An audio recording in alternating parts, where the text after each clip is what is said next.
The program is State Affairs on Splash 105.5 FM, the Integrity Station. Waidi, Gbenro, Adebayo is on State Affairs. Good to have you here. It's my pleasure.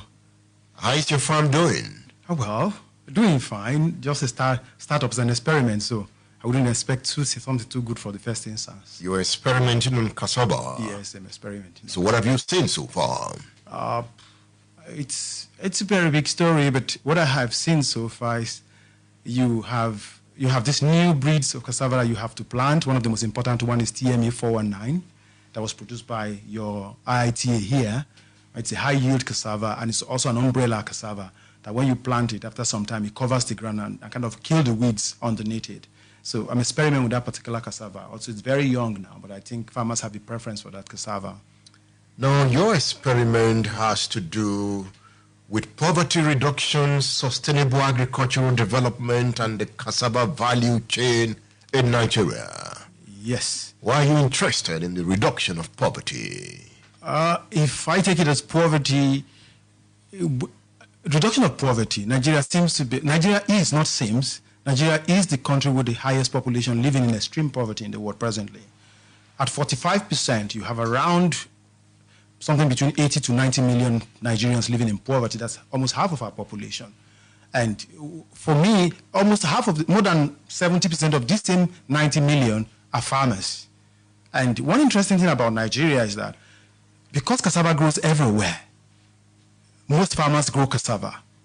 So what I have seen about poverty is that the poverty alleviation program we've had in the country before is you try to take people. You probably might not be a good example, but let me put it this way. You buy what we call motorbikes, Okada, for people to ride. When you give a majority of population in one area Okada to ride, then who is the passenger? If you buy grinding machine for almost everybody in a village, who goes to grind pepper anymore? So you're trying to create businesses that are actually not there. We're saying, okay, people are already growing cassava as a means of survival, as a means of guiding against hunger. And one thing about cassava is that it grows all year round. It can grow all year round, it can be harvested all year round, and you can actually do tons and tons of things with it. And with that, we can reduce poverty. Yes, we can. If we manage the value chain well. Yes. And when we say value chain, you see, when you do things, maybe the farmer does his own, the processor does his own.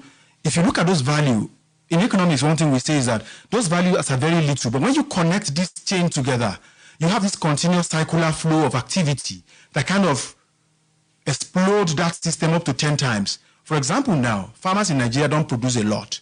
And the reason is that when they produce, in fact, in cassava, I think the cassava market in Nigeria always faces a glut. There's a glut now. But we're not the highest producer of cassava? Yes, we produced almost 60 tons in 2017. In Africa? No, not the world. In the world? We are the number one in the world. We produced almost, 59 plus million in 2017. Because going through your papers, you are complaining we're not producing enough. That is not enough too, because 75% of this cassava we produce go into production of gari that is consumed locally. And what does that mean? The implication is that most of it is like for survival. And man shall not live by bread alone. So you need to be able to produce for industry. And let me tell you one funny thing. We used to call cassava the poor man's crop before. Not until IITA and other people researching into it. You now have high-yield cassava varieties that can produce up to 45 tons. And Oyo State has comparative advantage. Yes. That's a comparative advantage. If our Oyo State can be revitalized using cassava, yes. You can actually drive poverty down in Oyo State using cassava. I was in Oyo Town. You may be amazed with the kind of cassava industry that's in Oyo Town. There are over 50 cassava local processing plants in Oyo. If you take, for example, if you go through the expressway, just getting into Oyo Town, the people employed in that small rudimentary place, they are over 500 to 1,000. Do you see any strategic plan by government? Not yet. My research is about kind of creating consciousness in government to kind of engineer this thing. For example, federal government has tried on its own. Between 2002 and 2010, there was this presidential initiative on cassava that was done by that government, and it was thought to have expanded the cassava production in Nigeria by 25%. Because what they did was that they linked the cassava farmers with cassava processors and cassava end users. Let me now give you something that will make you smile a little bit. What we know about cassava is that we make gari, we make lafu, we make fufu, and people make tapioca and starch. These are what we do with our cassava today, and that's why we don't make any money from it apart from eating. Now, these are things you can do with cassava that has been discovered in the last decade. One, cassava starch is one of the best in the world. And we import starch into Nigeria to make a lot of things. Do you know that starch is part of the foods you eat, like maybe spaghetti and all starch, edible starches inside it? Tablets, edible starches inside it. And this cassava starch has more viscosity than some of the other starches imported to do some of these things, even plyboard in Nigeria. So it means if you kind of explore that area. Now, let me tell you one funny thing. When we want to make gari, we press out the starch out of it. We waste it. We waste it. Yes. This starch is even more expensive than the gari you are making. It's even more money than the gari you are making from it. You could make 4 times or 5 times the money if you press, like let's say you take a bag of gari and press it. The water you press out can give you 5 times more money than the gari itself. If you saw Seyi Makinde now, what will you be telling him? I would tell him, say, Mr. Governor, I like you, but we can actually perform miracle in this state with just engineering the gari process, because there are tons of farms, then millions of farmers, even in this state, planting cassava on their own. We could actually engineer a process where they could increase their yield. We could also connect them with processors. We can even connect them with end users like Nigerian breweries, Emzor, and all these industrial users that could offtake this cassava from the market. Because as of about 3 days ago, 1 ton of cassava was selling for around 15,000 from my market survey in Oyo town. Too cheap? Too cheap, extremely cheap. The reason the farmers remain poor? Yes, that's the reason why they cannot produce more. Because if I borrow money and put a lot of money into cassava and it's a flop, it's go bazookas. And we have cocoa house. Seyi Makinde can build cassava house. Obviously, yes. He can? Yes. And I would say everything with my research that if we face, even if it's cassava alone we face in Oyo State, this economy can be transformed within 1 year because it's already what we are already doing. Why did you take your PhD to Germany? Well, I did not say my PhD. I did my master's in philosophy, politics, and economics in Germany.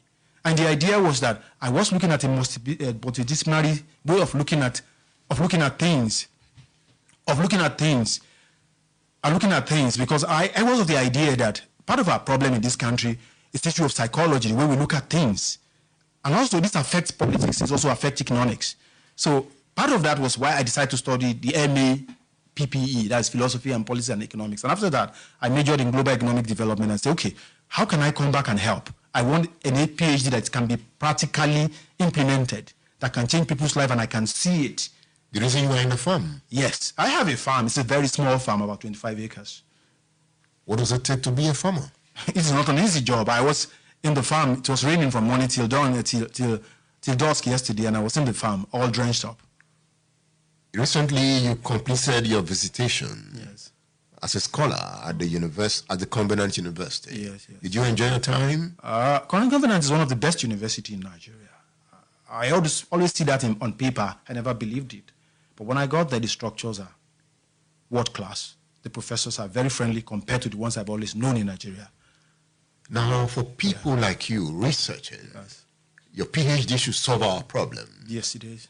Enough of these PhDs that don't solve our problem. Yes. Do we blame the state for not paying attention to researchers like you? I would say, I would not blame this. I would not put the blame precisely on the state, but because the connection between the state and research institute like universities is supposed to be a mutual thing. If I do research and I don't reach out to those who are going to kind of like use it, because what we are doing now, even in Covenant, the conference I attended about 2 weeks ago in Covenant, that is the Covenant 2009 Sustainable Development Conference. What was done there was that they brought in policy makers. So all the research we were doing, they were being told about this and being enlightened about it, just to do this connect between the academia and the business sector or the government, so as to create these linkages. Because in the country where I'm studying, Germany, there are many companies that have research arms where people go to do their PhD.